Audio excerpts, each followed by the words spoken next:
G'day, it is Steam Awards time again, and so with the games that I've played this year, I thought I would show you what I'm nominating for this year. So let's get started. All right, first up we got Game of the Year. So what did I think was best this year? Jagged Alliance 3. Now I loved Jagged Alliance 2 when that came out in the late 90s, I think, and I replayed it so many times, and this game was so true to the style of that game and the mood that it may not be everyone's favorite game, but it hit the absolute spot of a brand new version of Jagged Alliance 2, which all the other Jagged Alliance games since haven't. So, yes, Game of the Year for me, Jagged Alliance. Next up, the VR Game of the Year. Now, I didn't play a lot this year, so this was a pretty short list to choose from. But it went to Another Fisherman's Tale. Firstly, I mean, it came out and I was like, oh, I want to play that. But I've not finished it. But it is the only 2023 VR game I played. It made me nauseous very quickly, which is not a great thing for a for a game. But I do still want to finish it. And being the one that I bought and I've enjoyed enough, it's not a deep category to have to choose one from. All right, then we've got Labor of Love. So for this one, it doesn't have to be a 2023 game. This is just going to be something that you've been playing for a long time. And so there's one game that I think I've put a lot of hours into this year that we can finally give this one to, and that is Train Valley 2. So I mean, you can see the amount of videos on my channel for this one. It's a game that keeps on giving, and is finally getting another sequel next year. So this one may soon be put to bed. So as we say farewell, we say thanks for hundreds of hours of gameplay.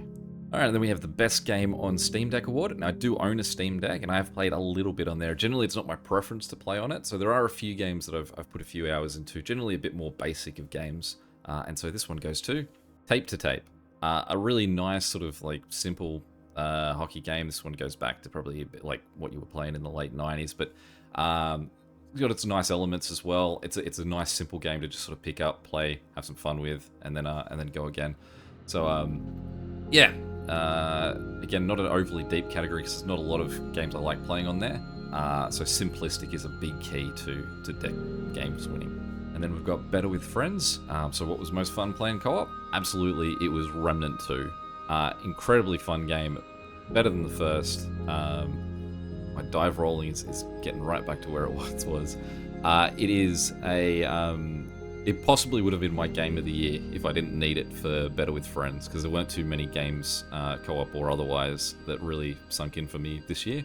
So, wouldn't argue it as game of the year, but definitely Better with Friends. Right, then we've got our Outstanding Visual Style Award, so what looked good? There were a lot of different awards that Dave the Diver could have won here. Sound, visual style, story, game of the year. Like, it should walk away with at least something. Absolutely brilliant game, absolutely unique in its style, and absolutely gorgeous looking game. So I think, I'm not sure if you're still only allowed to vote for one thing per category, but that's the way I'm going to stick with it. So for that one, Dave the Diver, you can have visual style, because above all, you are absolutely gorgeous. And then we've got innovative gameplay.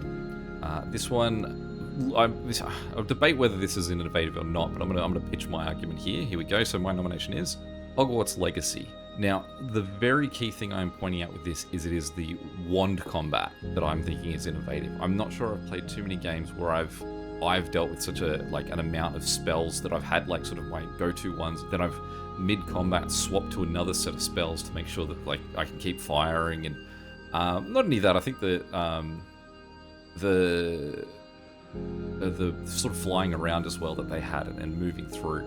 There was a lot of this game that felt very similar to a lot of what you could see in a game, possibly visual style. This game could have gone as well, and I swapped this and Dave the Diver around. But I did genuinely enjoy the wand combat in a way that I don't feel like I've seen that in many other games. So, yeah, for that reason, innovative gameplay, Hogwarts Legacy. Alright, then we have the best game you suck at. Again, I don't feel like there were too many games that I played this year that I was like, I am terrible at this. Elden Ring style last year. But I've picked my one here. There we go. Hi-Fi Rush. There was a lot of button mashing in this, and sometimes just pressing every key at once seemed to get you through, but I never feel like I was fully in command of what was going on here. It was plenty of fun. I mean, I could have also probably put this for soundtrack of the year, but nothing about the soundtrack really stuck with me or went like, wow, that was something special. So Yeah, we'll just sort of leave this in a category, like again, a shallow category of I don't think I played too many games and sort of pushed me outside of my comfort limits. Alright, then we got the Best Soundtrack Award. Now, this probably does belong to a few of the games that I've already nominated for other things. Remnant 2's soundtrack is amazing. Hogwarts Legacy's soundtrack is pretty cool as well. But the game that sort of didn't end up getting anything else, that its moments of its soundtrack definitely did stick with me, was Fort Solis, especially when you sort of get kicked into the menu at the start. There was some really nice stuff, and it just gave this great undercurrent to the rest of the game to really give it this great atmospheric mood that that you wanted in a game. Obviously, I'm not playing the soundtrack here at all, so you can imagine, and sort of just the that extra element that it gave to the suspense of what was going on there. I don't think this one I really wanted to give anything else like story or anything like that. But yeah, you can sneak in with a little nomination for its soundtrack. Alright, then we're going Outstanding Story-Rich Game. So what did we think told a good story? Well, I'm going with Star Wars Jedi Survivor. So obviously the combat is what we're highlighting here, but the story itself was really fun. The way that it didn't just sort of jump straight back into where you were in the last one, and sort of made the story progress a lot further down the track, and probably close as well to, could have been Game of the Year. Really fun to be back in this world, but I would say that yeah, we'll go story. And then finally, we'll go sit back and relax. So what can we just take it easy? I think this one, in part, there was another game, Hamster on Rails, was very close to my nomination for this one, as well as Pile Up. But in the end, I think this one went to the game that I put the most hours into, and I kind of didn't realize it blitzed those other games in hours played, which really is a testament to the sit back and relax nature of this award. So this one I've gone for Dwarves, Glory, Death, and Loot. I mean, this is an auto battler, so a lot of times it's a lot slower than what you'd see me playing it, and now I'd always play it on 4-speed. Just absolutely smashing through, guys. Played it sometimes just on my phone when I was away from home, and yeah, a lot of fun. The biggest complaint I have with this game is it does reach a ceiling at some point where it doesn't feel like you can really progress too much further. But once you're but when you're sort of like in those early days of just sort of leveling and smashing stuff and trying to figure out your loot and all that, a lot of fun. And yeah, like I said, in this category of games, it probably had 10 times more hours played than anything else that I would have possibly put this nomination for. So for that reason, I am going to go with this one.